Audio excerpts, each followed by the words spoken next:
vamos a ir al libro del Éxodo, en el capítulo 14. Si no tienes Biblia, muy mal, pero se vale cambiarse de puesto en este momento para que puedas compartir la palabra.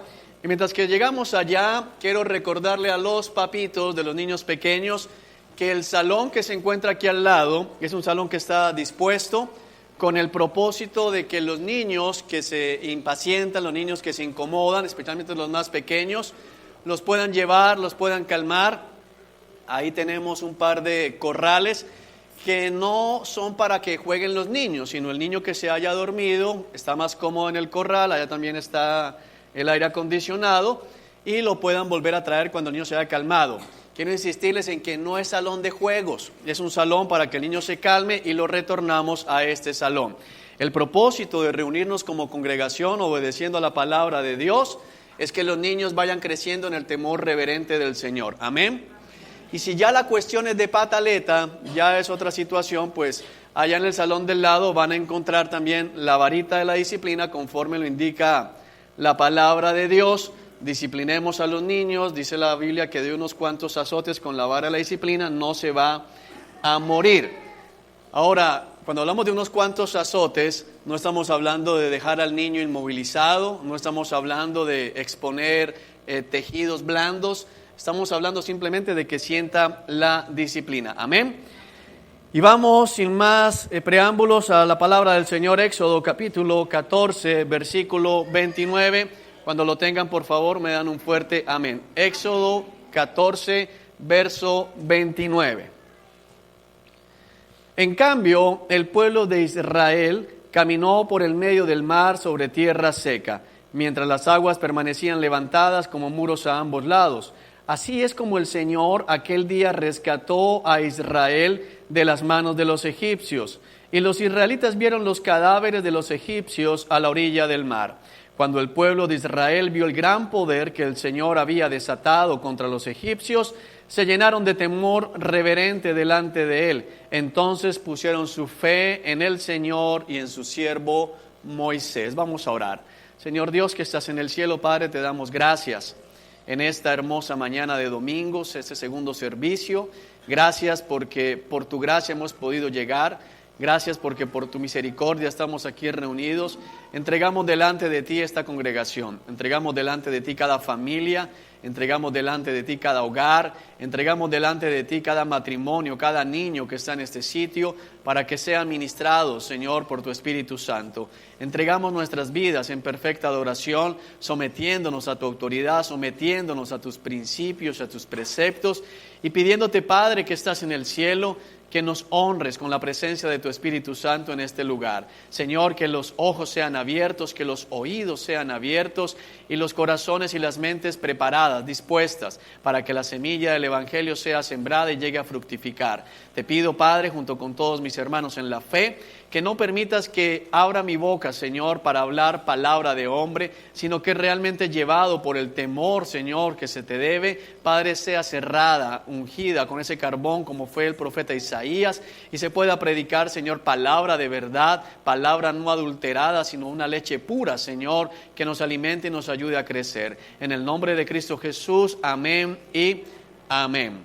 Bueno, les voy a pedir, voy a tomar una pastillita porque me estoy quedando sin voz. Dice, en cambio, el pueblo de Israel caminó por el medio del mar sobre tierra seca, mientras las aguas permanecían levantadas como muros a ambos lados. Así es como el Señor aquel día rescató a Israel de las manos de los egipcios. Y los israelitas vieron los cadáveres de los egipcios a la orilla del mar. Cuando el pueblo de Israel vio el gran poder que el Señor había desatado contra los egipcios, se llenaron de temor reverente delante de él. Entonces pusieron su fe en el Señor y en su siervo Moisés. Lo aclaramos hace 8 días, pero no está de más. Recordar que cuando dice que pusieron su fe en Moisés, no está hablando de creer en Moisés para salvación, sino creer que Moisés realmente había sido escogido por el Señor para guiarlos a través del desierto hacia la tierra prometida. ¿Amén? ¿Amén? Amén. Ok. Ahora bien, Estamos en esta serie del Éxodo, esta es la tercera parte, Éxodo parte 3, los que por algún motivo no han escuchado alguna de las otras dos partes, les invito a que las escuchen para que puedan realmente ser enriquecidos con lo que Dios nos ha venido diciendo. Básicamente estamos en el Éxodo, nosotros espiritualmente nos encontramos camino hacia nuestra tierra prometida que yace en la Jerusalén celestial, nuestra tierra prometida como el Señor nos lo ha recordado. A lo largo de muchos servicios, no se encuentra en ninguna parte de este planeta. Amén. Tampoco se encuentra en la Luna, ni en Marte, ni en Saturno, ni en ninguna de las estrellas de la constelación a la cual pertenecemos, ni a constelaciones que estén a millones de años luz. La Tierra hacia la cual tú y yo vamos todavía no ha sido construida, todavía no ha sido creada. La palabra dice en el libro del Apocalipsis que el Señor creará nuevos cielos y creará nueva tierra para nosotros. ¿De acuerdo?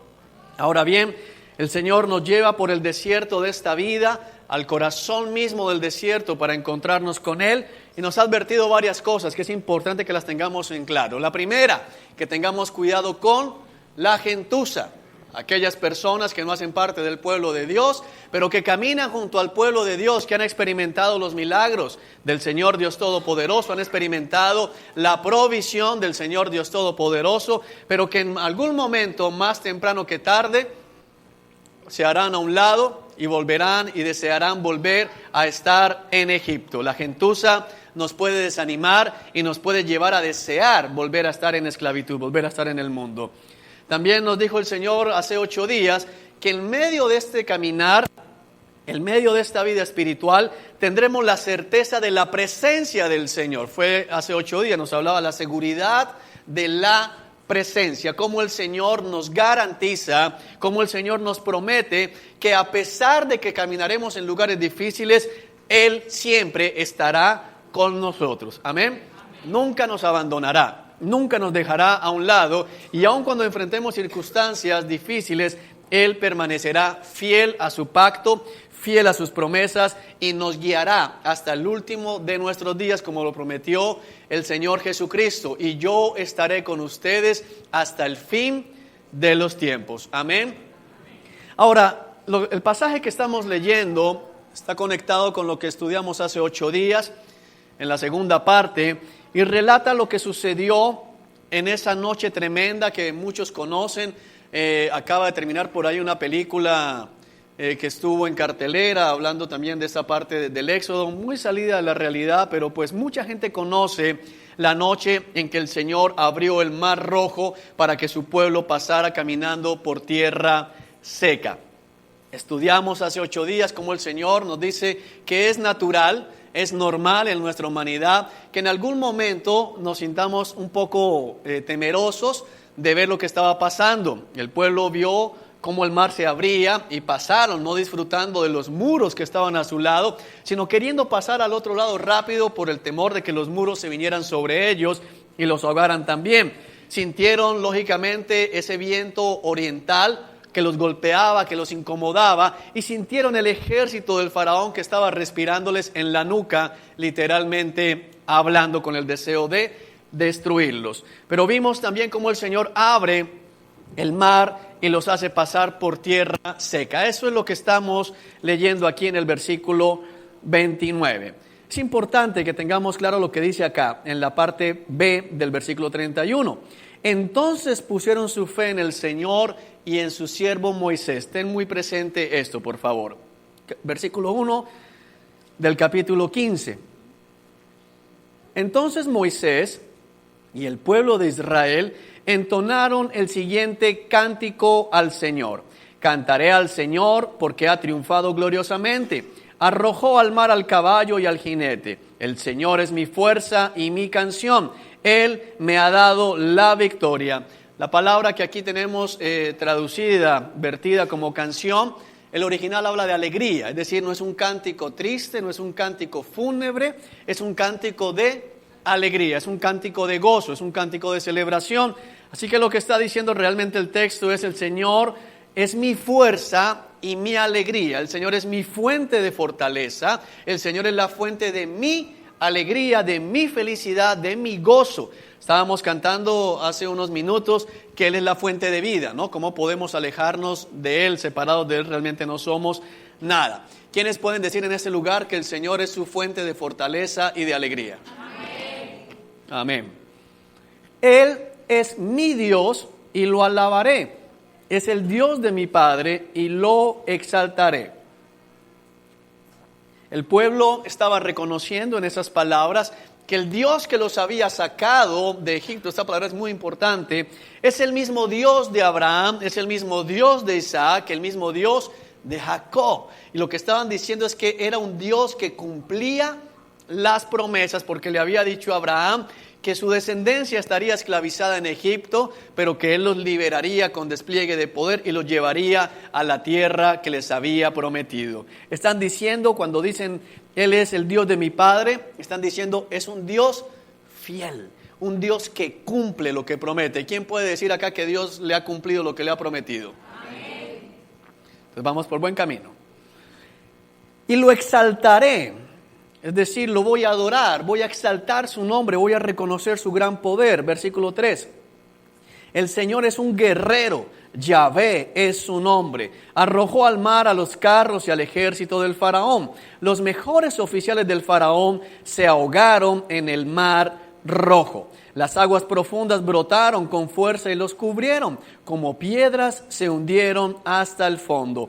Tu mano derecha, oh Señor, es gloriosa en poder. Tu mano derecha, oh Señor, aplasta al enemigo. Con la grandeza de tu majestad, derribas a los que se levantan contra ti. Desatas tu ardiente furia y los consume como a paja. Al soplido de tu aliento, las aguas se apilaron. El impetuoso oleaje se quedó firme como un muro. En el corazón del mar, las aguas se endurecieron. Son palabras preciosas. Palabras de exaltación, palabras que describen a un Dios grande, a un Dios temible, a un Dios que hace portentos, a un Dios al cual las mismas aguas le obedecen. Solo al soplo de su aliento, dice que las aguas se endurecieron como muros alrededor de ellos. Versículo 19. Cuando los carros de guerra, sus conductores y los caballos del faraón entraron al mar, el Señor hizo que las aguas cayeran con fuerza sobre ellos. Pero el pueblo de Israel había cruzado por el medio del mar pisando tierra seca. Entonces la profetisa Miriam, hermana de Aarón, tomó una pandereta, se puso al frente y todas las mujeres la siguieron danzando y tocando sus panderetas. Y Miriam entonaba este cántico: canten al Señor porque ha triunfado gloriosamente. Arrojó al mar al caballo y al jinete. Lo que nos está relatando la Escritura es que en ese momento todo el pueblo entró en celebración. Llegaron al otro lado del mar, comenzaron a recordar y a exaltar el nombre del Señor. Y Miriam, hermana de Aarón, es decir, también hermana de Moisés, saca una pandereta, un instrumento de alegría. Los panderos son instrumentos de alegría en el pueblo de Israel, y comienza una celebración. Dice que todas las mujeres la siguieron y todas sacaron sus panderetas y comenzaron a danzar. El pueblo entró en un momento de éxtasis, en ese sentido de alegría, de wow, Dios acaba de hacer un milagro tremendo en nuestras vidas. Y lo que tenían en su boca era un cántico que decía: el Señor es poderoso, el Señor arrojó al mar al faraón con todos sus caballos y todos sus jinetes. Preciosas palabras que son verdaderas, adoración que corresponde con la deidad del Señor, adoración que corresponde con los atributos del Señor, pero lastimosamente adoración en el lugar equivocado. El título del mensaje del día de hoy es Éxodo parte 3, adorando en el lado equivocado. A los que les gusta tomar nota, los que siguen los mensajes en internet, Éxodo parte 3, adorando en el lugar equivocado. Dile al que está a tu lado: no adores en el lugar equivocado. Y uno podría pensar, bueno, pero ¿existe algún lugar que no sea apropiado para adorar al Señor? ¿Existe algún lugar en el que no se deba adorar? Y no es eso lo que nos quiere decir el Señor, sino que hay lugares en los que deberíamos adorar y hay lugares en los que es natural que adoremos. Esas palabras son preciosas, son palabras de exaltación. Oh Señor, tu diestra grande, oh Señor, tu diestra poderosa. El Señor es guerrero, el Señor acabó con los enemigos, el Señor prometió, el Señor cumplió. Con el soplo de su aliento las aguas se dispersaron. Qué preciosas palabras, las panderetas salieron. ¿Sabes? Lo que sucede es que hubiese sido mucho mejor que las panderetas salieran en el otro lado. En el otro lado del mar, cuando las aguas todavía estaban cerradas, cuando el ejército del faraón no había muerto, sino que todavía estaba respirándoles en la nuca, en el momento en que se encontraban entre la espada y la pared, el mar rojo frente a ellos, el ejército de la potencia mundial a su espalda, ese era el momento para adorar verdaderamente. Ese era el mejor lugar para levantar este cántico, porque es muy fácil adorar cuando todo está bien. Qué fácil es sacar las panderetas cuando las oraciones han sido contestadas.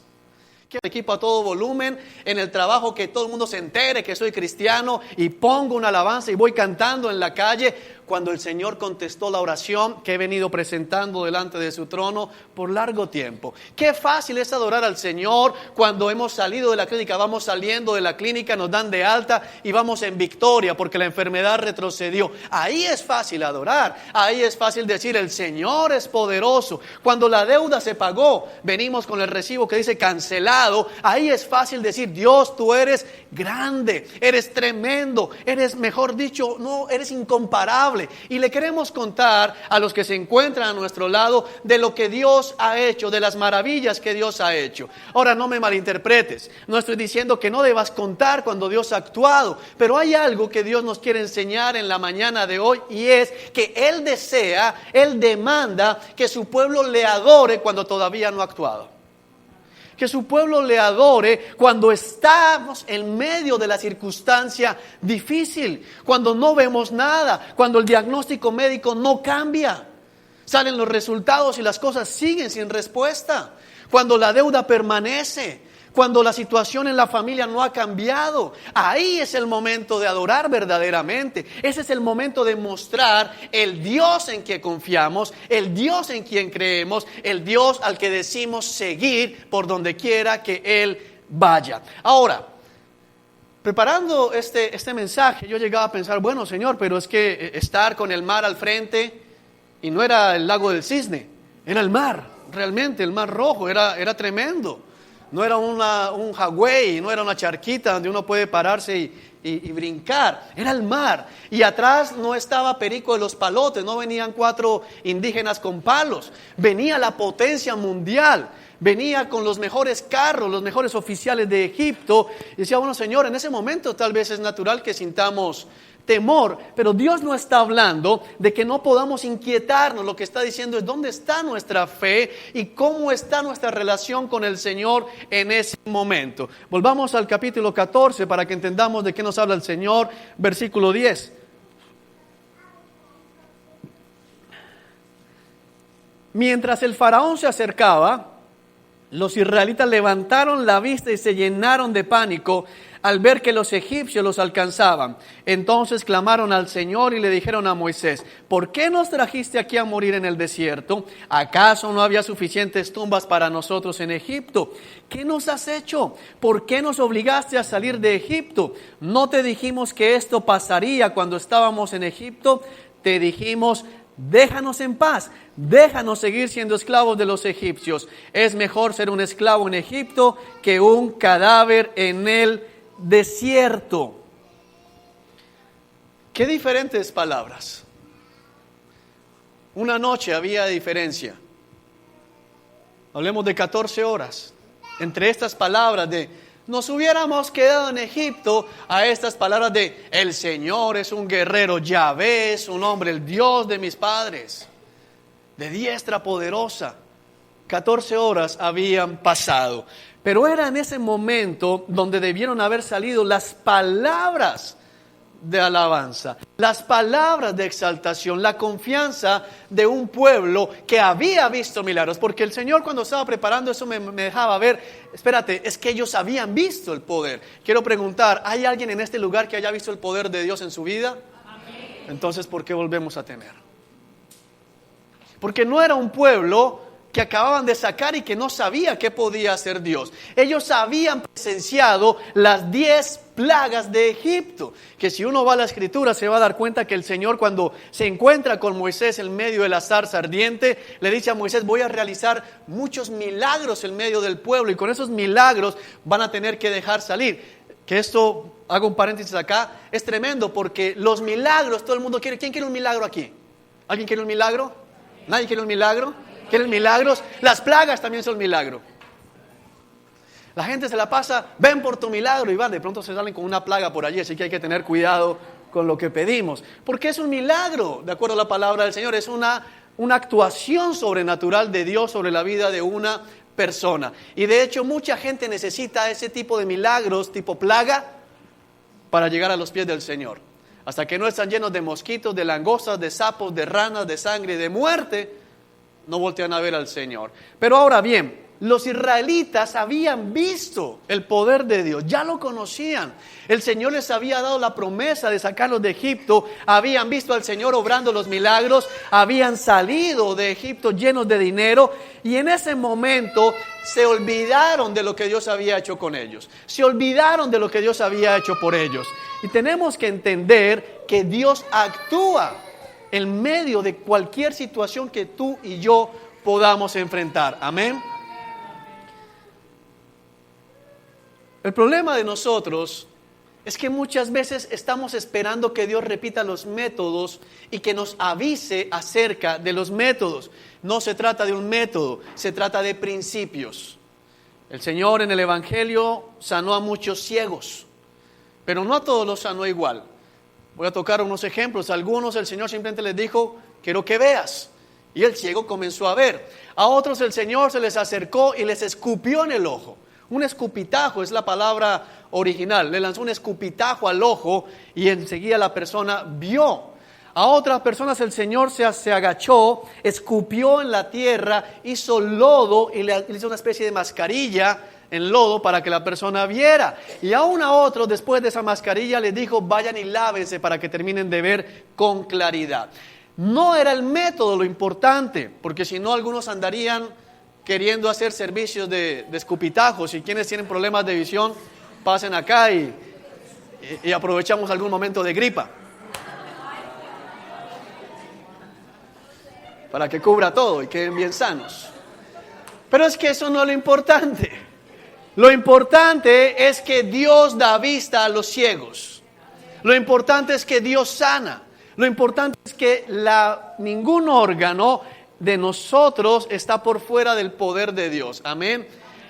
Los israelitas podían esperar cualquier cosa. Mira, Dios habría podido mandar a ese ejército mosquitos, habría podido mandarle ranas en ese momento, habría podido hacer la parte de la plaga de la muerte, parte 2, habrían muerto todos los primogénitos y ahora que mueran todos sin intervención de nada más. Pero los israelitas no se acordaron de lo que Dios había hecho, sino que pusieron su mirada en lo que estaba sucediendo, en lo que estaban viendo con sus ojos naturales en ese momento. Es increíble, iglesia, porque nosotros actuamos muchas veces así. El Señor acaba de pagar el arriendo y estamos pensando: ¿y ahora cómo pago el agua? Y el Señor acaba de pagar el agua y estamos pensando: ¿y ahora cómo pago la luz? Y Dios provee. Estamos desayunando, terminamos de desayunar y decimos: ay Señor, gloria a ti porque ya desayunamos. Y de pronto llega: ¿y ahora qué almorzaremos? Y llega un susto olvidándonos de todo lo que Dios ha hecho. Y es tremendo porque esta semana, preparando ese mensaje, ayer estaba diciendo: ay Señor, el lunes toca pagar el arriendo. Y no estoy aquí hablando para levantar una ofrenda para el arriendo, nunca se ha hecho eso y espero nunca tener que hacerlo. Pero pasó como: ay Señor, no alcanza, hay que pagar el arriendo el lunes. Y estaba preparando este mensaje, el Señor me decía: dime qué mes no han pagado el arriendo. Nunca. Pero siempre que llega el arriendo y mi esposa puede dar testimonio, voy y le digo: el Señor es tremendo. O sea, cada mes. Qué bueno, sí, pero qué bueno decirlo antes de. Cuando voy y digo no alcanza, y decir: el Señor es tremendo. Qué grande y poderoso es el Señor, cuando todavía no hay un solo centavo para pagar el arriendo. Ahora llévalo a tu vida, porque es fácil, vuelvo a decir, cuando ya el médico dice: ya no hay infección, ya no hay bacterias, pero cuando no han encontrado el chiste, ¿El Señor es poderoso? ¿El Señor es grande? ¿Adoramos realmente? ¿O somos como el pueblo de Israel aquí en el versículo 31? Cuando el pueblo de Israel vio el gran poder que el Señor había desatado contra los egipcios, se llenaron de temor reverente delante de Él. Entonces pusieron su fe en el Señor. ¡Qué tremendo! ¿Por qué la fe viene hasta ese momento y no antes, iglesia? Si ellos ya habían visto milagros grandes, ellos ya habían visto cosas poderosas, ¿por qué tener que esperar? Ahora, y si miras el Éxodo, como seguiremos estudiando, te vas a dar cuenta que otra vez volvieron a dudar del Señor, que otra vez volvieron, ay Señor, si volviéramos a Egipto.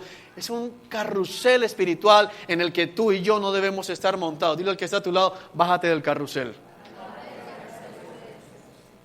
Los carruseles solo son buenos en las ferias, en las ciudades de hierro. Pero en la vida espiritual, el carrusel es un enemigo. Hay gente que se la pasa, el lunes está aquí lleno del poder de Dios y el miércoles no, llevado. Entonces Dios hace un milagro, el Señor es poderoso. Y el viernes, ¿cómo estás? Ahí tú sabes que la vida en Cristo es sufrimiento. Sufrimiento, sufrimiento. Y ves el milagro, ¿cómo estás? Bendecido, prosperado y en victoria. Y la otra semana, ¿cómo estás? Con mi cruz, siguiendo lo que la palabra. O sea, vivimos así. Es un carrusel espiritual. No podemos andar en ese carrusel espiritual. Ayer estábamos con mi esposa en un supermercado. Antier. Y nos encontramos con el médico de ella. Le están tratando los pies. Y el médico le decía, ¿cómo sigue? Le decía, así. Un día puede trotar, correr. Otro día, no me toquen los pies. Entonces, hay que hacer algo, hay que entrar a solucionar eso. Nosotros tenemos que solucionar nuestra vida espiritual y la única manera es haciéndolo a la manera de Dios. Amén.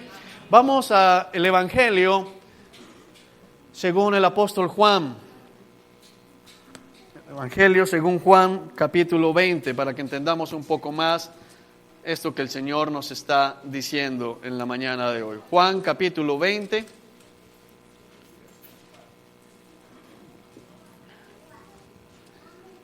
Cuando lo tengan, por favor, me dan un fuerte amén. Juan capítulo 20. Dice en el versículo 24. Tomás, uno de los 12 discípulos al que apodaban el gemelo, no estaba con los otros cuando llegó Jesús. Ellos le contaron, hemos visto al Señor, pero él respondió, no lo creeré a menos que vea las heridas de los clavos en sus manos, meta mis dedos en ellas y ponga mi mano dentro de la herida de su costado. Este pasaje es el que ha hecho famosa la frase de que ese es como Tomás, ver para creer, ¿no? Tomás, ver para creer. Los tomasinos no son bien vistos en el reino de los cielos. Dile al que está a tu lado, no seas tomasino. No hay que ser tomasinos, iglesia. Cuando yo vea, y aparte creo que pienses un poquito en lo que dice Tomás, cuando no quería ver al Señor, quería ver ¿qué? La marca de los clavos, quiero ver el hueco ahí en el costado, meter mi mano allí, tocar costilla, ahí sí creo. Eso fue lo que dijo Tomás, yo no estaba allí. Ahora bien, no sabemos por qué Tomás no estaba. Los versículos anteriores describen que los discípulos del Señor, los apóstoles del Señor, se encontraban reunidos en una habitación con las puertas cerradas, las ventanas cerradas, y el Señor atravesando los muros entró y se puso en medio de ellos, y ellos se alegraron, creyeron en el Señor. Ninguno fue y metió el dedo ahí, sí, caza el clavo ahí, sí es el mismo clavo. Ninguno hizo eso.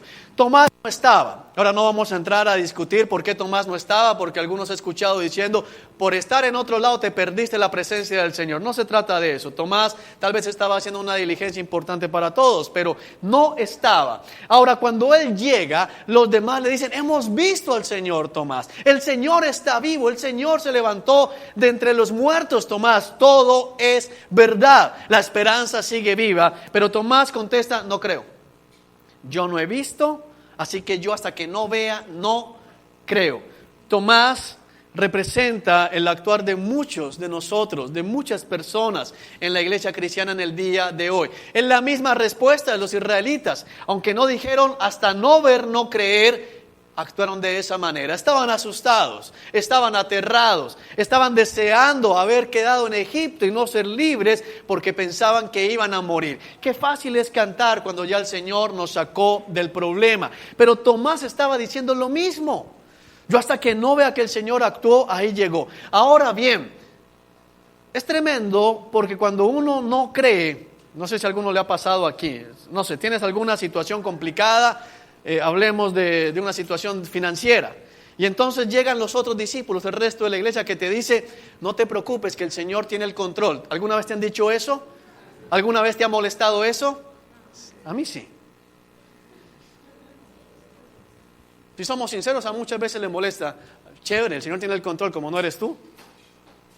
El nombre que aparece en el recibo no es el tuyo. Al que le van a quitar no es a ti. Y pensamos y comenzamos a molestarnos porque otros ya han visto. Ahora, no estamos diciendo que entonces todo lo que hay que responder cuando alguien tiene necesidad simplemente es el Señor tiene el control. Porque como lo hemos dicho varias veces desde este púlpito, la Biblia enseña que si tu hermano está en necesidad y tienes cómo ayudarlo, tu deber cristiano es ayudarle. Así que si alguien ahorita tiene necesidad y le comenta a otro hermano, mira, no tengo para irme en el bus para Malambo, no le digas, el Señor tiene el control. Si tú tienes monedas, si tú tienes billete, ayúdalo, amén. El Señor se encarga. Y entonces cuando llama a tu hermano, entre esos llegué caminando, ¿te diste cuenta? El Señor estaba en control. No se trata de eso, pero tenemos que entender que realmente Dios está en control. Tomás se encontraba en medio de la noche. Lo que estaba pasando en la vida de Tomás era tremendo. Todo se había caído, todas las expectativas del reino mesiánico, todas las promesas de estar reinando con el Señor, los sueños, los anhelos, las aspiraciones ministeriales, el poder que él quería ver, se habían acabado las esperanzas. Tomás se encontraba justo con el mar delante y el ejército detrás. Los estaban buscando.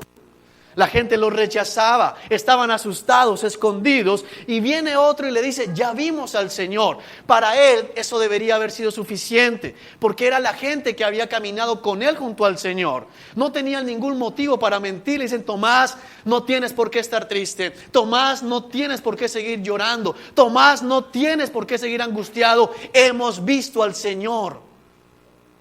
Pero Tomás decide seguir en la noche a causa de su incredulidad. Le habían dado testimonio. Y eso es lo que muchas veces pasa en medio de la iglesia. Te pueden contar un testimonio. Mira, aquí está este hermano, el Señor le sanó. Mira, a este hermano el Señor le hizo aquella cosa. Eso fue con él, pero yo en mi vida no he visto nada. Hasta no ver, no creer y no le agrada al Señor. Sigamos leyendo para que nos demos cuenta. 8 días después, esto es increíble, Tomás duró 8 días más en medio de la noche. 8 días más en medio del sufrimiento. Y esto es terrible porque si hay una cosa tremenda, lo aprendí hace mucho tiempo, ver la alegría solamente a través del ojo de los demás. Ver que todos sonríen, ver como que, oye, pero él tiene testimonio, aquel Señor hizo aquello, y en mi vida no pasa nada. 8 días, seguramente escuchando a Pedro, escuchando a Juan, tremendo, y viste como el Señor levantó las manos y la voz como habló él. No me la creo, yo no he visto nada, en mi vida no ha pasado. El Señor ya se había levantado de los muertos, pero increíblemente a causa de la incredulidad de Tomás, en el corazón de Tomás Cristo seguía en la tumba. En el corazón de Tomás Cristo seguía sepultado. En el corazón de Tomás Jesucristo seguía derrotado de acuerdo a los ojos humanos. El Señor ya había vencido. El Señor ya se había levantado. El Señor ya había cumplido lo que había dicho. Pero en el corazón de Tomás todo seguía en derrota. Los discípulos estaban juntos de nuevo y esa vez Tomás se encontraba con ellos. Tal vez dijo, no me vuelvo a separar por si acaso, ¿no? Me quedo ahí pegadito. Las puertas estaban bien cerradas, pero de pronto, igual que antes, Jesús estaba de pie en medio de ellos y dijo, la paz sea con ustedes. Quiero que entiendas y guardes aquí en tu corazón un momento lo que el Señor dijo. La paz sea con ustedes, porque fue la palabra que el Señor viene y da. La dijo antes a sus discípulos, la paz sea con ustedes, y ahorita vuelve a decir, la paz sea con ustedes. Y esto es parte fundamental de lo que tenemos que entender en el día de hoy. Guárdalo allá en tu corazón. La paz sea con ustedes. Entonces le dijo a Tomás, mira, el Señor se aparece. Yo quiero que pienses un poco en la cena, como me gusta que hagamos acá. No leamos por leer. Imagínate la cena, todo bien cerrado. No hay ventanas, no hay huecos. El Señor se aparece en medio. Tomás seguramente dice, era verdad. Cuando lo ve ahí, el Señor no comienza a dar un discurso, sino que una vez busca a Tomás. Tomás, enseguida le habla. Yo no sé cómo se sintió Tomás en ese momento. O bueno, sí sé. Como me siento cuando aparece el dinero para pagar el arriendo. Avergonzado delante del Señor. Sí, Señor, tanta chilladera para nada. Avergonzado de haber dudado, avergonzado de no haber confiado, avergonzado de no haber alabado al Señor cuando tenía que alabarlo. Pon tu dedo aquí y mira mis manos. Mete tu mano en la herida de mi costado. Ya no seas incrédulo, cree. Sé un hombre de fe, dice en el original. Ya no seas incrédulo, sino cree. Aunque es precioso que el Señor en su misericordia se acerque a Tomás y le dices, a ver, ¿qué es lo que necesitas? ¿Ver las manos? ¿Ver los pies? ¿Ver la herida en el costado? Y el Señor en su misericordia viene y le permite a Tomás decir, ¿quieres ver esto? A ver, acércate. Pero lo reprende, lo exhorta y le dice, oye, no seas incrédulo, cree. ¿Por qué tienes que esperar hasta ver los huecos? ¿Por qué tienes que esperar hasta esta manifestación para creer que lo que yo dije es verdad? Porque Jesús es Dios. Y Jesús había dicho que Él se iba a levantar entre los muertos. Y ya Tomás tenía testimonio de sus condiscípulos, de sus consiervos. Sin embargo, en su corazón seguía en incredulidad. Y vino la reprensión del Señor, porque al Señor no le agrada la gente sin fe. Dile al que está a tu lado, cree.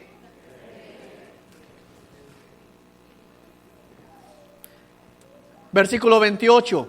Mi Señor y mi Dios, exclamó Tomás. Estas palabras son verdaderas, palabras adecuadas. Tomás está diciéndole al Señor dos cosas tremendas. La primera, mi Señor, es decir, yo soy tu esclavo, yo soy tu siervo, estoy aquí rendido a tus pies, tú eres mi Señor. Pero dice algo más fuerte todavía, mi Dios. Estaba reconociendo, y es otro de los pasajes en que la Escritura nos muestra que Jesús es Dios. Tomás dice, mi Dios, y Cristo no lo corrige. No dice, no, Tomás, Dios no, un ángel no. El Señor se queda en silencio en ese sentido. Mi Señor y mi Dios. Exclamación, diciendo solamente Dios se puede levantar de entre los muertos. Solamente el Señor puede hacer lo que estoy viendo en este momento. Y uno pensaría, bueno, ya quedó todo ahí. Pero mira la respuesta del Señor en el versículo 29. Entonces Jesús le dijo, tú crees porque me has visto. Benditos los que creen sin verme. Tremenda palabra. Tú crees porque me has visto. Benditos los que creen sin verme. ¿Sabes? Eso nos incluye a nosotros en el primer sentido del pasaje, porque ninguno aquí ha visto a Jesús. Sin embargo, creemos en Él.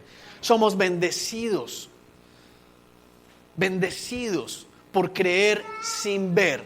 Lo que el Señor nos quiere enseñar en la mañana de hoy, iglesia, es a creer sin ver. Porque esa fe sí que tiene mucho valor delante de Dios. No tiene gracia creer cuando ya hemos visto.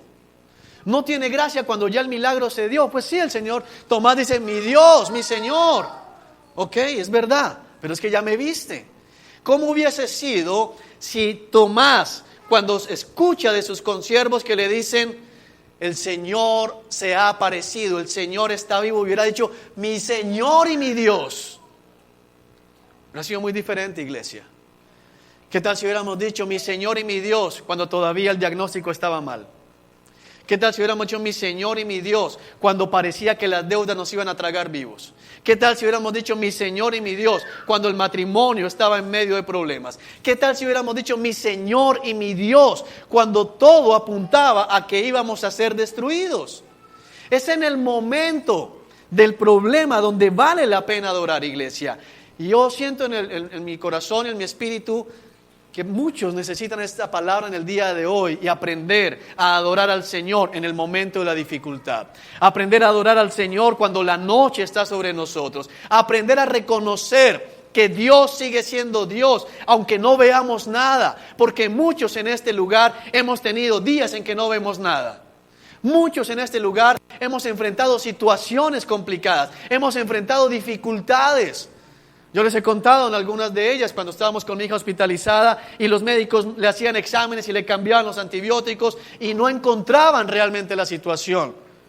Adorar ahí no era fácil, pero era el mejor momento para adorar. Adorar cuando todavía no teníamos la plata para la medicina. Ese es el momento realmente para decir, yo creo en ti. Yo creo en lo que tú has dicho. Yo creo en lo que tú has anunciado. Yo creo en lo que está escrito. Ahora, iglesia, Tomás no tenía todavía el Nuevo Testamento. Nosotros sí. Tomás no sabía mucho de lo que tú y yo sabemos en este momento. Amén. ¿Por qué seguimos dudando? Porque vuelvo a decir, hemos visto tantos milagros.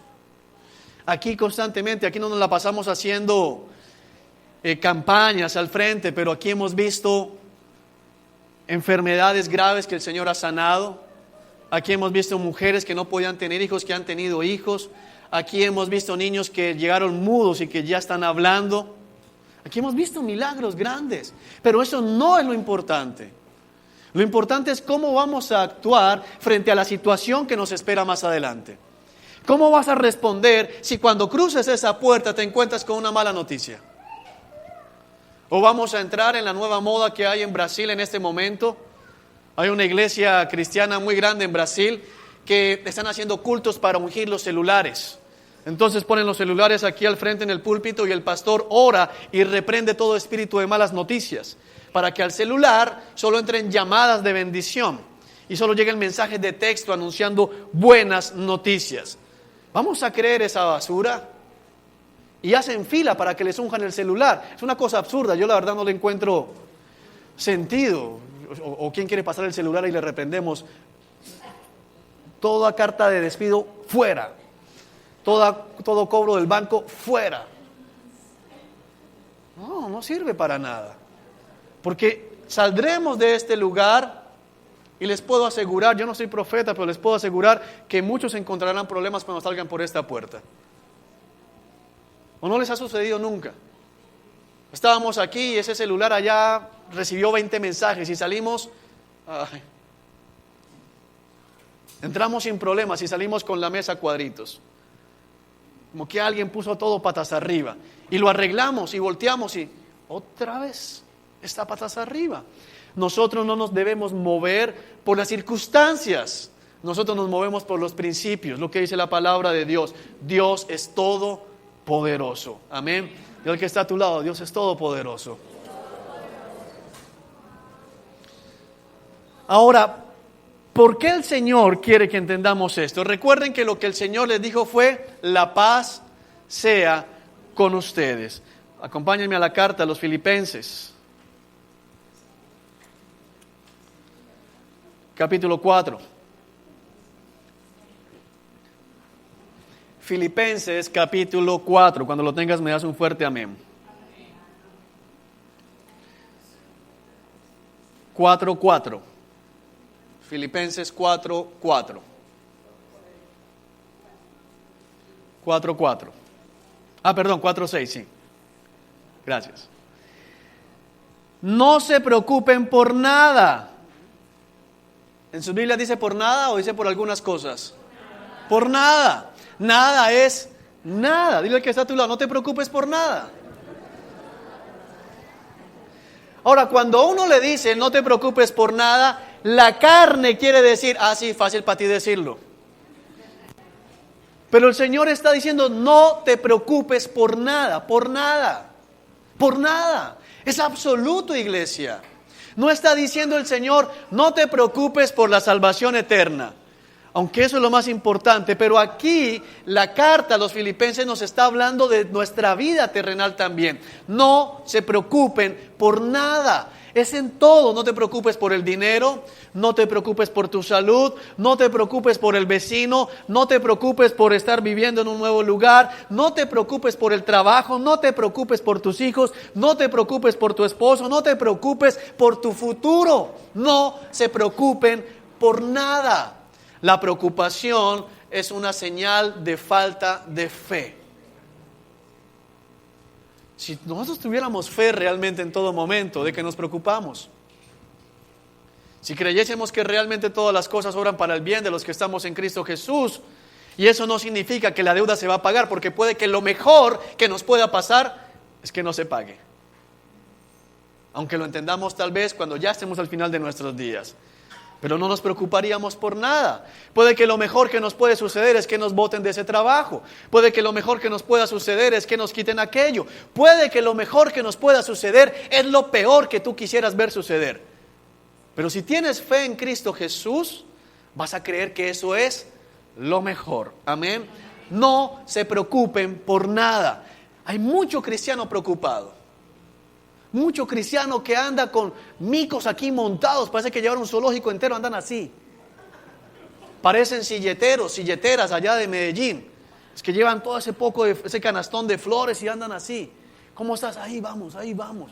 ¿Qué estás llevando? La cruz de Cristo, la carga de Cristo, el yugo de Cristo es ligero y llevadero. Amén. No tenemos por qué andar con esos micos aquí montados. La vez pasada estaba en el médico que me mandaron a hacer terapias para quitarme nudos y yo decía, qué pena. Y sí, qué pena. Qué vergüenza porque eso es puro estrés. Yo decía, ¿qué haces tú? Pastor.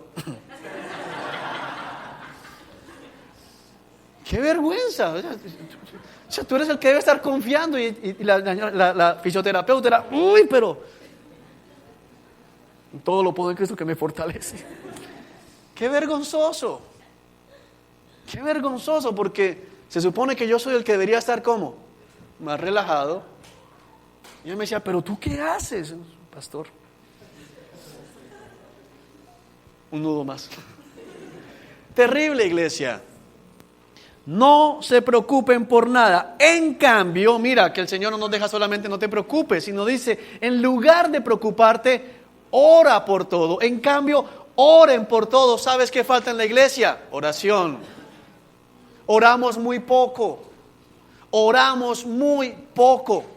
Y a veces cuando llegan los problemas, al principio oramos mucho. Pero si al otro día no hay respuesta, ponemos al Señor en el congelador. Porque como no me respondió las 2 horas de ayer, que no fueron oración, sino una quejadera, ya, entonces ya no vuelvo a orar y vuelvo a bajarle a la oración. La respuesta es tremenda. El Señor dice, ustedes se preocupan porque no oran. Una persona preocupada lo que está mostrando es que su oración está siendo poca. La preocupación y la oración son dos situaciones inversamente proporcionales. Es decir, a mayor oración, menor preocupación. A menor oración, mayor preocupación. Y no vamos a contestar aquí, porque aquí todos son santos, puros, sin mancha, sin arruga. Pero ¿cuántos realmente le invertimos el tiempo necesario a la oración cuando tenemos problemas? Ahora, no la oración de me van a acabar, sino la oración de Señor, yo sé que tú estás en control. Tú tienes el poder, Dios, y sigo confiando en ti, aunque no vea absolutamente nada. Díganle a Dios lo que necesitan y denle gracias por todo lo que Él ha hecho. Gratitud. El Señor está diciendo, sean agradecidos. Hagan las cosas recordando lo que Dios ha hecho. Muchas veces cuando vamos a orar, tenemos presente lo que Dios no ha hecho y no lo que Dios ha hecho. ¿Hay alguno de ustedes que tenga algo por qué darle gracias al Señor? Amén. ¿Cuánto seguido traemos eso en la oración cuando estamos en necesidad? Nos olvidamos. Alguna vez le dije a alguien, pero mira que el Señor ayer te dio comida. Sí, fue ayer. Ok, paso atrás. Ya pasó, entonces ya no importa. No, iglesia. El Señor dice agradeciéndole por todo lo que Él ha hecho. Todo lo que Él ha hecho. Nosotros, sé que en este lugar, todos y cada uno de nosotros, de una u otra manera, en mayor o en menor proporción, tenemos algo para agradecerle al Señor.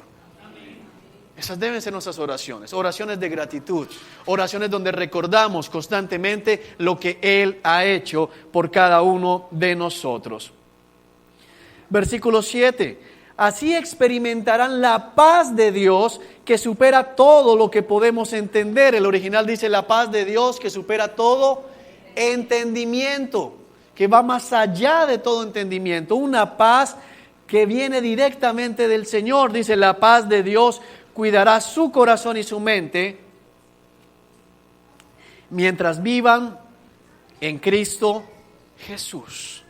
Ahora, es una paz que viene del cielo, y quiero que me prestes mucha atención, por favor, porque es una paz diferente. El Señor Jesucristo en el Evangelio dijo: yo les doy mi paz les dejo, les entrego mi paz, no una paz como la da el mundo, que es una paz efímera.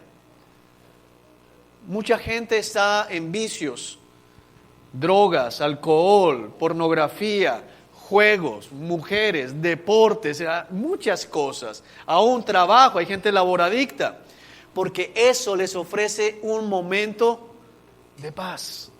En ese momento se desconectan, en ese momento se sienten tranquilos, pero es una paz que termina muy rápidamente.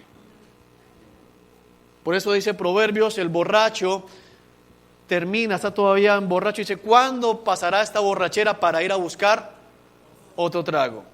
Que necesita volver a estar en ese estado. Es una paz que no dura, es una paz que no permanece. Pero el Señor dice: les doy mi paz.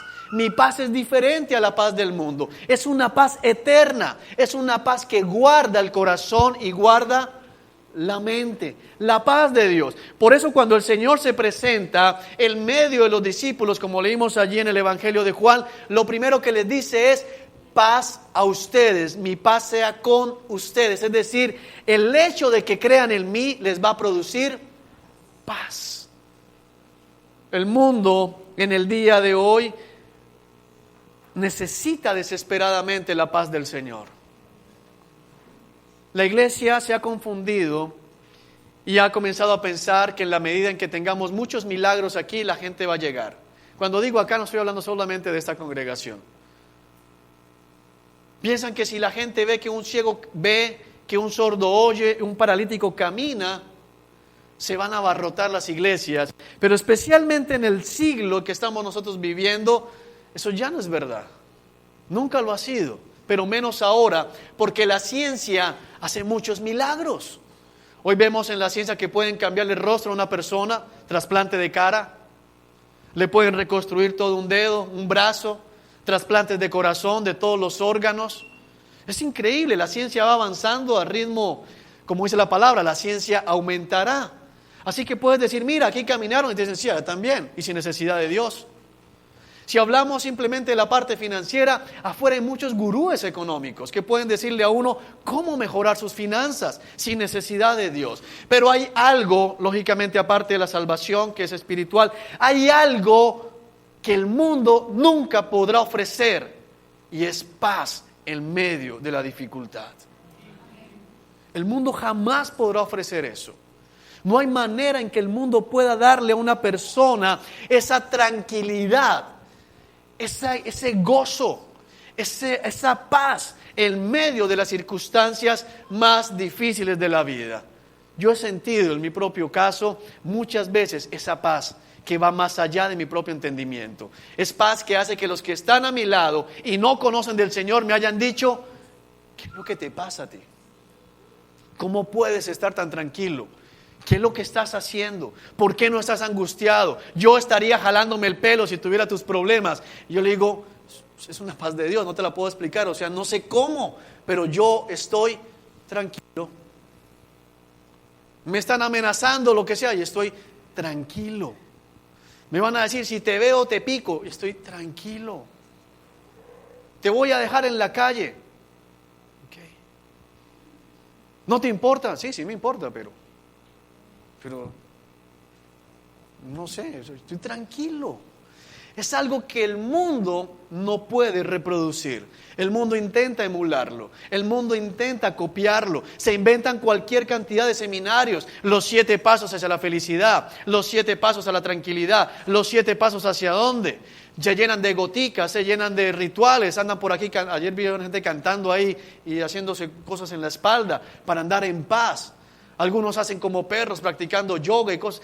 Nada de eso da paz. Yo lo hice. A propósito, paréntesis, yoga, pilates, todo eso son primos hermanos y no es algo que venga de parte del Señor.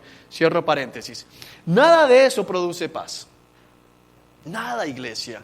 Solamente creer en el Señor. Es un regalo que viene de parte de Dios. La paz que sobrepasa todo entendimiento. Y eso es precisamente lo que Dios quiere que nosotros experimentemos al creer en Él en medio de la dificultad. ¿Por qué el Señor desea que le adoremos cuando estamos en la noche? Para que experimentemos paz, iglesia. No es porque Él sea un Dios que necesite, como alguien dijo por ahí, que le alaben. Él no necesita nada. Él demanda alabanza porque Él la merece. Amén. Pero cuando Dios dice, adórame, alábame, exáltame en el lugar de la dificultad, es porque quiere que tú experimentes paz. Es porque quiere que tú estés tranquilo y es porque quiere mostrarle al mundo que los hijos de Dios vivimos de una manera diferente. Cuando una persona realmente experimenta esto, sus compañeros de trabajo se asombran, están echando a todo el mundo. ¿Y tú por qué estás tan tranquila? El Señor tiene el control, pero están echando. Si me voy de acá, el Señor me pone en otra empresa. Y si no me pone en otra empresa, el Señor manda plata, manda comida, manda mercado, manda vestidos. Yo no dependo del mundo, yo dependo de mi Rey. Te vas a morir. El morir es ganancia. Eso dice la palabra del Señor. No entiendo, te acaban de desahuciar. Me voy a encontrar con el Señor. Amén, la gloria es para Él. Iglesia, nosotros no estamos en esta tierra para andar pensando en las cosas materiales. Las necesitamos, sí, pero nuestra alegría y nuestra paz no depende de esa situación. La próxima vez que enfrentemos noches oscuras, la próxima vez que estemos frente al mundo en medio de dificultad, recordemos que el mundo está esperando ver la manifestación de los hijos de Dios, y la mejor manifestación de los hijos de Dios está en la paz, en la tranquilidad, en el gozo en medio de las circunstancias difíciles. Vayamos al Salmo 137 para ir cerrando este mensaje. Un salmo muy famoso. No por la mejor manera, porque lo hicieron canción de discoteca en el idioma inglés. Salmo 137. Y creo que lo hicieron canción para burlarse de lo tremendo que está aquí. Salmo 137. Junto a los ríos de Babilonia nos sentamos y lloramos al pensar en Jerusalén. Guardamos las arpas, las colgamos en las ramas de los álamos, pues nuestros captores nos exigían que cantáramos. Los que nos atormentaban insistían en un himno de alegría. Cántenos una de esas canciones acerca de Jerusalén. Pero ¿cómo podemos entonar las canciones del Señor mientras estamos en una tierra pagana? Si me olvido de ti, oh Jerusalén, que mi mano derecha se olvide de cómo tocar el arpa, que la lengua se me pegue al paladar, si dejo de recordarte, si no hago de Jerusalén mi mayor alegría. Te voy a poner en contexto. Este salmo es escrito en el momento de la cautividad. El pueblo de Israel, el pueblo de Judá, el pueblo de Dios, se encontraban cautivos en Babilonia. Especialmente está hablando aquí el pueblo judío. Se encontraban cautivos en Babilonia, a la orilla, si no estoy mal, del río Quebar, que es uno de los principales ríos que atraviesa la provincia de Babilonia. Los babilónicos eran la potencia. Eran los captores, eran los que tenían las armas en las manos, eran los que tenían el poder. Y sin embargo se acercaban a los cautivos de Judá y les decían: cántenos una de las canciones de alegría de ustedes. Cántenos una de esas canciones de Jerusalén. Sabemos que ustedes tienen un cántico que trae alegría. ¿Sabes? Era famosa la alegría del pueblo de Israel. Era famosa la alegría, la tranquilidad del pueblo de Dios. Pero estos hombres cautivos en ese momento habían tomado una mala decisión. Habían colgado las arpas en los árboles. El arpa era uno de los principales instrumentos en la adoración del pueblo de Dios.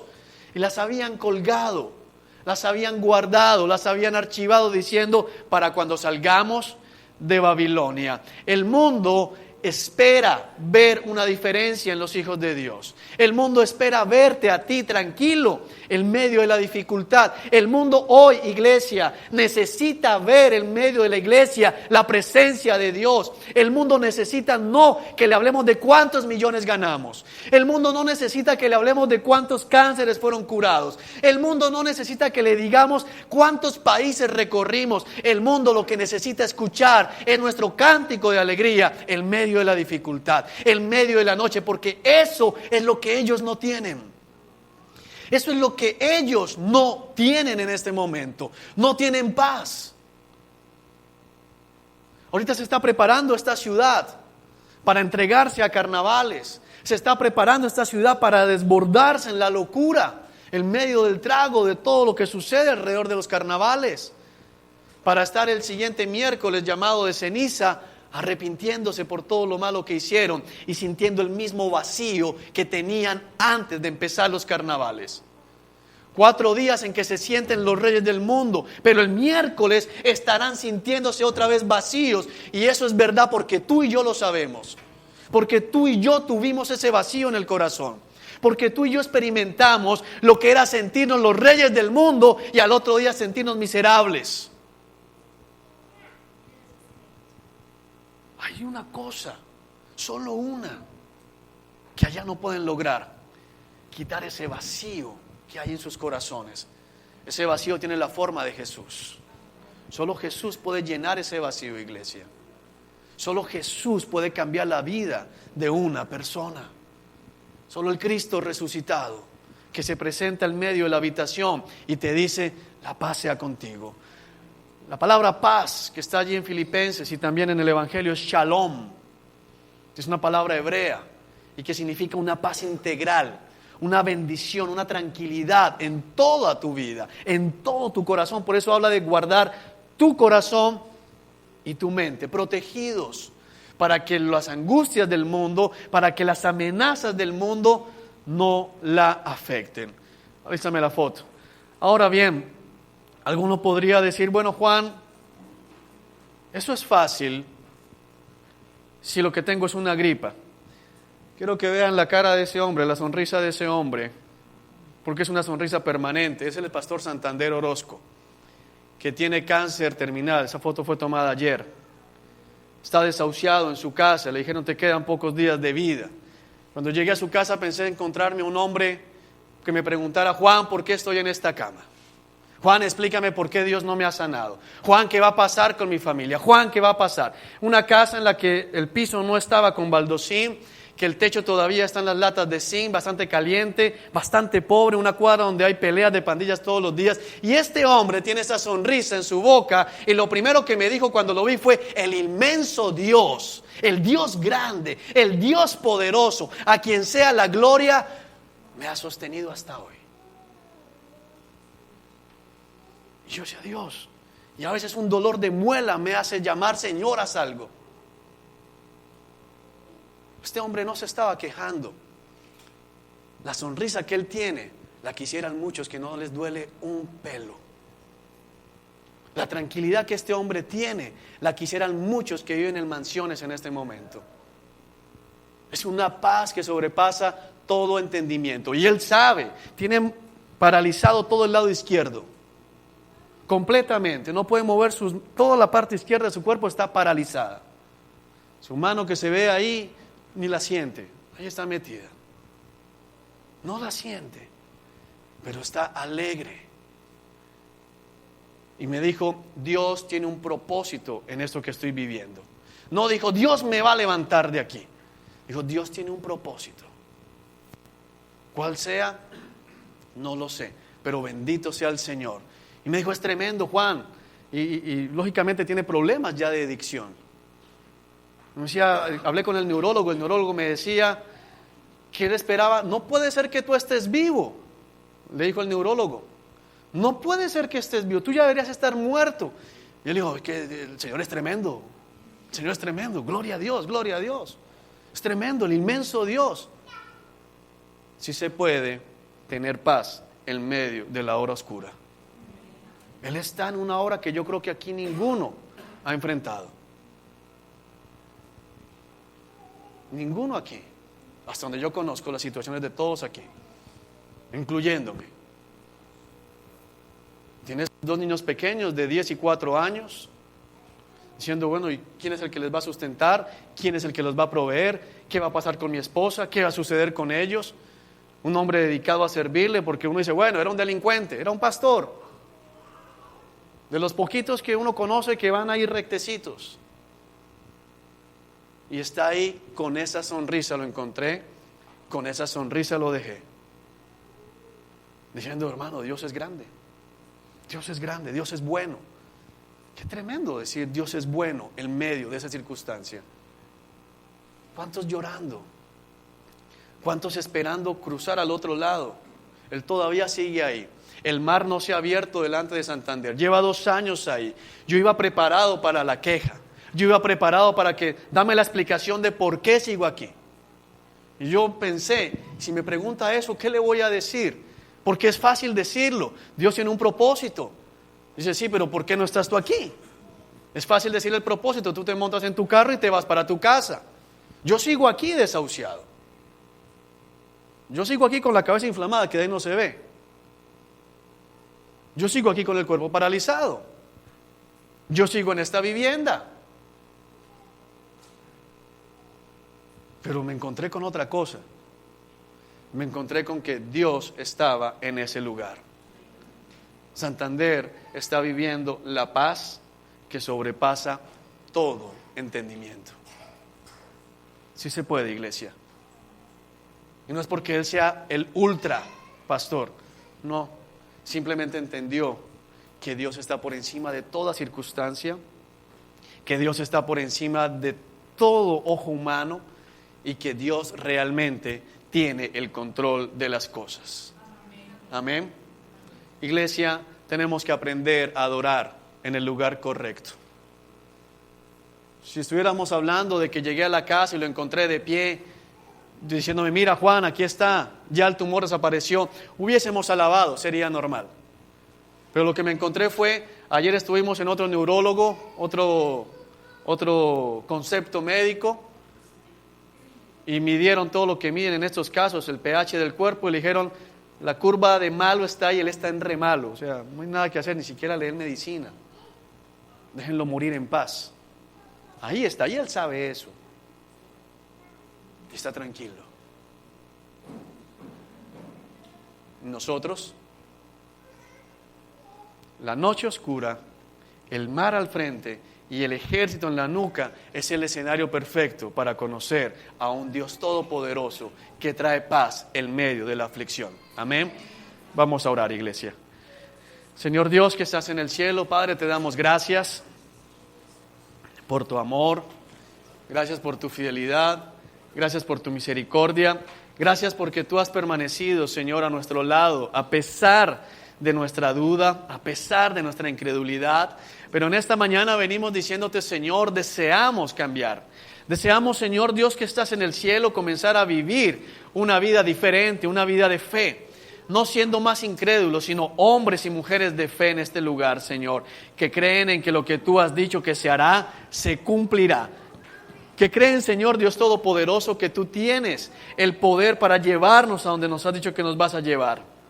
En el nombre de Jesús venimos clamando, venimos suplicando, Señor, por ver levantarse en este lugar una iglesia que te adore en medio de la dificultad, Señor. Una iglesia que te alabe en medio de la noche oscura. Una iglesia que cuando esté frente al mar sepa que no se trata de si abres el mar o la tierra, se trata de que tú cumplirás lo que has prometido. Una iglesia que confíe en tus propósitos, una iglesia que entienda que si tú permites que el ejército del faraón llegue, Señor, a pisar los talones, es porque es tu propósito para tu gloria. Oh Señor, que tu nombre sea glorificado en cada uno de nosotros, en cada familia, en cada casa, en cada hogar representado en este lugar. A ti te bendecimos, Padre, a ti te exaltamos. Solamente en ti está la sabiduría, solamente en ti está, Señor, el poder, solamente en ti está, Señor, la soberanía. Vamos, iglesia, a alabar al Señor y a decirle, Dios, eres grande y poderoso. Te damos gracias, Señor, porque hoy, Señor, lo que está sufriendo Santander, vemos un propósito, por lo menos en esta congregación en el día de hoy. Enseñarnos, Señor. Hoy hay un propósito cumplido aunque Él no lo sepa todavía, Señor. Instruirnos, dejarnos ver, Señor, no que tenemos menos problemas que Él, sino que se puede estar en paz en medio de la dificultad. Porque no hemos venido para compararnos con Él. Porque no hemos venido para decir, Señor, menos mal que mis problemas no son tantos como los de Él. Hemos venido para decir, a pesar del tamaño de mi problema, tú eres más grande. Que no se trata del tamaño de nuestro problema, iglesia, se trata del tamaño de nuestro Dios. es infinitamente grande, el inmenso Dios. Los cielos no lo pueden contener. Incomparable, temible en medio de la batalla. Si quieren esta mañana, Señor, yo presento delante de ti como pastor esta hermosa congregación para decirte, Señor, ministra tu paz. Que no se trata de una melodía, no se trata de una voz elocuente, de una voz dulce. Se trata de ti. Se trata de Cristo resucitado, que se para en medio de la sala y dice, paz a vosotros. Hoy recibimos tu paz, Señor. Queremos de esa paz que va más allá de todo entendimiento. La paz que necesitamos y la paz que el mundo necesita ver también. A ti toda la gloria y toda la honra. Amén.